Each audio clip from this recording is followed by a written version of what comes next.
أشهد أن لا إله إلا الله وحده لا شريك له وأشهد أن محمدا عبده ورسوله أما بعد فأعوذ بالله من الشيطان الرجيم بسم الله الرحمن الرحيم الحمد لله رب العالمين الرحمن الرحيم مالك يوم الدين إياك نعبد وإياك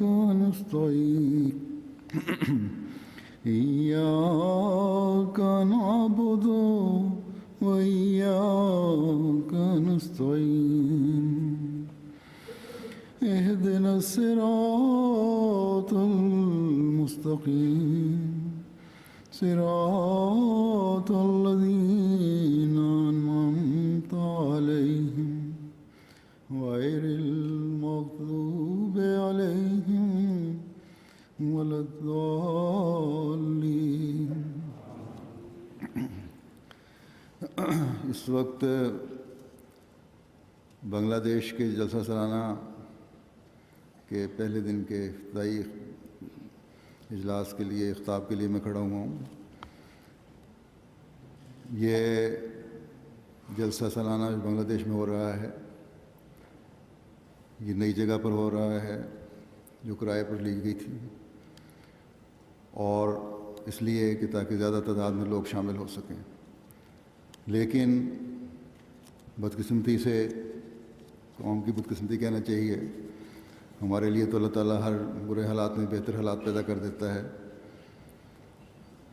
وہاں مخالفین کے ایک ٹولے نے جلوس نکال کر انتظامیہ پر دباؤ ڈال کر یہ مجبور کیا کہ یہاں جلسہ نہ کیا جائے، جلسہ نہ ہونے دیا جائے. اس لیے وہاں کے حالات کچھ ایسے ہو گئے ہیں جس کی وجہ سے یہ پروگرام مختصر کر کے نظم بھی میں نے چھوٹی پڑھوائی ہے. اب میں مختصر خطاب بھی کروں گا اس وجہ سے کہ حالات کی وجہ سے انتظامیہ نے کچھ تھوڑے وقت کی اجازت دی ہے ہمیں. ان کے لیے دعا بھی کریں، اللہ تعالیٰ وہاں کے مشکل حالات میں آسانیاں پیدا فرمائے. এখন জলসা সালানা বাংলাদেশের প্রথম অধিবেশন বা উদ্বোধনী অধিবেশনের জন্য আমরা এখানে একত্রিত হয়েছি, সমবেত হয়েছি. আজকে বাংলাদেশের জলসা সালানা অনুষ্ঠিত হচ্ছে, কিন্তু পরিস্থিতির কারণে সেখানে এই অনুষ্ঠানকে আমাদেরকে সংক্ষিপ্ত করতে হচ্ছে. হুজুর নজমও সংক্ষিপ্ত করিয়েছেন. সেখানে মোল্লারা এই জামাতের এই ব্যবস্থার বিরুদ্ধে মিছিল বের করেছে. তাদের চাপে প্রশাসন চাপের সামনে নতি স্বীকার করেছে এবং আমাদেরকে স্বল্প সময়ের জন্য এই জলসা অনুষ্ঠানের অনুমতি দিয়েছে. তাদের জন্য দোয়া করুন. এটি তাদের দুর্ভাগ্য, কিন্তু আমাদের জন্য তো আল্লাহ তাআলা সকল পরিস্থিতিতেই ইতিবাচক কোনো দিক রেখে দেন আমাদের উন্নতির জন্য.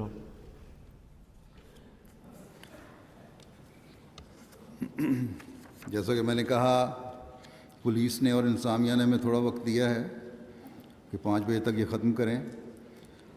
ہم احمدی جو ہمیشہ قانون کی پابندی کرتے ہیں اور یہی ہمیں اسلام کی صحیح تعلیم نے سکھایا ہے، انشاءاللہ تعالی اس وقت کے عرصے اندر ختم کر لیں گے یہ جلسہ یا جو بھی پروگرام ہے.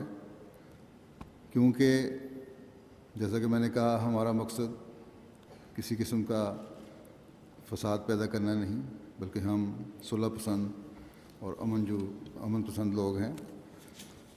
اور اس لیے حکومت کے ہر حکم کی اطاعت کرنا اور اس پر پابندی کرنا ہمارا فرض ہے تاکہ ملک میں ہر طرح سے امن قائم رہے. আমি যেভাবে বলেছি যে পুলিশ এবং প্রশাসন আমাদেরকে 5টা বা 5:30 পর্যন্ত সময় দিয়েছে, সেই সময়ের ভেতর আমরা আমাদের জলসার কার্যক্রম আজকে এখানে সমাপ্ত হবে কেননা আমরা এমন একটি জামাত যারা শান্তিপ্রিয়, যারা দেশের আইন মেনে চলি, আর দেশের কোনো প্রকারের আইনকে লঙ্ঘন করা এটি আমরা পছন্দ করি না, আর এটি আমাদের মানে শান্তি প্রতিষ্ঠিত রাখা এটি আমাদের উদ্দেশ্য।